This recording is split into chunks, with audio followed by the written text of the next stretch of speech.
Welcome everyone, I'm Darlene. Appreciate you stopping by today. On this video I'm going to show you how to make this easel card, and if we have time I'm going to try to show you how I assembled this cute little flower. So to get started, I also made a matching envelope which I thought was really cute. So to get started we need a piece of plain cardstock, and I use Bashful Blue here from Stampin' Up.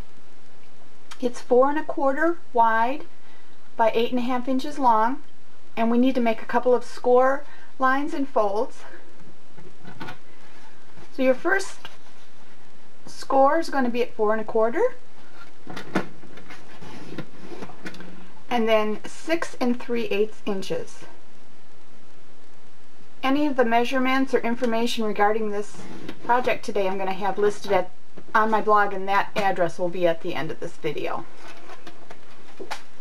So now that you have this scored, the one that's at the 4 1/4, you want to fold that first. Take your bone folder, and then you have one more score line right here. You want to fold that the opposite way. That's going to be the base for your card. You can kind of tell that we're going to put another piece of paper here, and that will be the beginning. You're also going to need one more piece of the matching color for your outside card base, and that's going to be cut at 4 1/4 by 4 1/4. Now to finish assembling the actual base, I just run some adhesive on this part that we folded up that will be facing toward you. Then just line your square piece of cardstock. So you open it up. This is going to be your inside. To save a little time, I've already done some of the decorating because I really wanted to try to get to show you how I did the flower. Press down.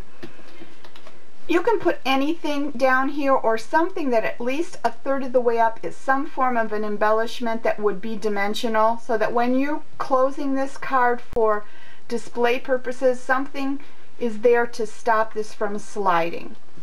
And just a piece of ribbon here. You could put buttons here, anything that you really would like to do. There's a lot of different options that you could use.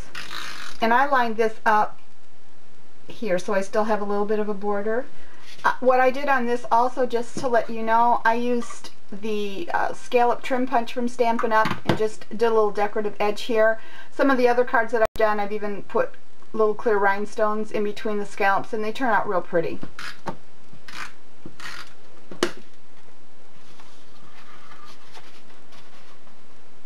Put just a little bit of Dazzling Diamonds on the center flowers here, so we'll do that real quick.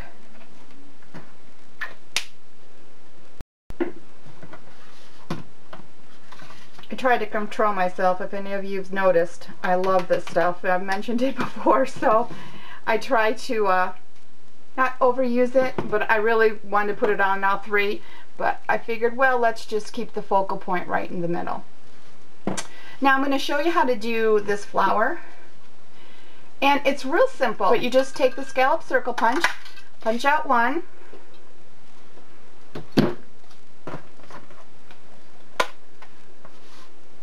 move this out of the way here so I don't get ink on things I don't want ink on. I take my sponge dauber, and this is the Ballet Blue, and I just lightly ink the edges. Now on the flowers that I want more layers of, I do 2 of each pattern. So you'll have 2 of one pattern and 2 of the other. Just go around, ink the edges lightly, lighter or darker, whatever you like the look of. Is clip, you can clip through each one of these. I clip through every other one and get it slightly toward the middle, and you know, aim your tips of your scissors in so it's almost like a heart shape here, but you don't want to go all the way through. So you have every other one cut. You can tell that I stopped approximately here. You want the center solid. So you take the side that you've already inked and flip it over. The good side needs to be down. And I take, this actually is from Wilton, and I do cake decorating on and off and make gum paste flowers, and this came with that kit. You can also use the paper piercing tool that Stampin' Up! Sells. This is slightly rounded, and you can do the same thing. But I tend to use my wooden one. It's a little bit lighter. And what you're trying to do is just do circular motion and press, and you'll need a foam mat under there. And you want it to, basically, you're massaging the fibers of the paper until they start to curl. Circular motions all the time. Don't go straight up and down. Just keep going around and around until you get the look that you want. Continue on around the whole flower. When you're done, a little bit in the center so that it's curling up. I hope you can see this. Then you're going to turn it over, and all I do is just do a little bit of a center to it, and you'll see that it forms a really cute little paper flower. Now you can position this on your card completely flat like this and do a single flower, as I showed you in this sample. You can do one color on one side and one on the other, and how I did that was I just took this and folded it in half, which then gave you 2 layers. Put one here, put one here. So today I'm going to show you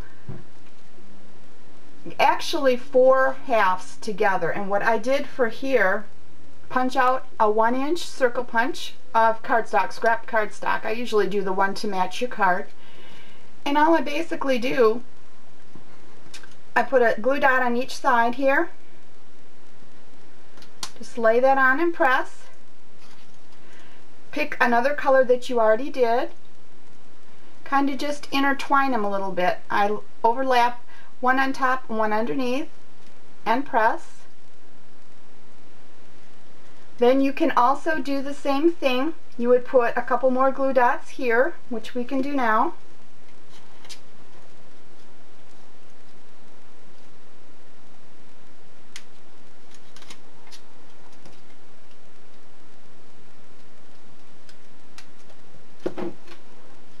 And then where you have those glue dots, alternate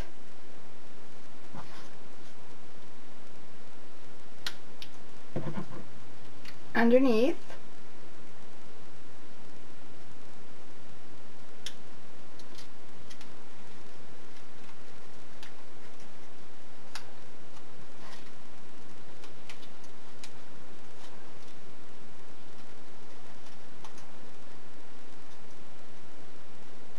And you have your little button on the inside.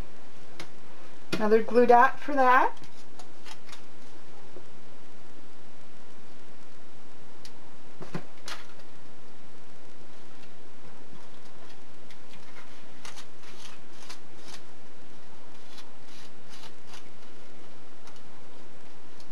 I don't think I have him centered here. Move him over a little. There we go.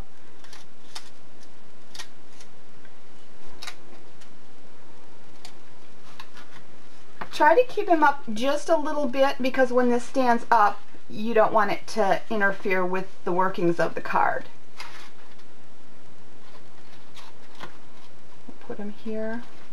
Try to like my buttons to be at a little bit of a diagonal where those buttonholes are. Press. A little more fluffing on the flower.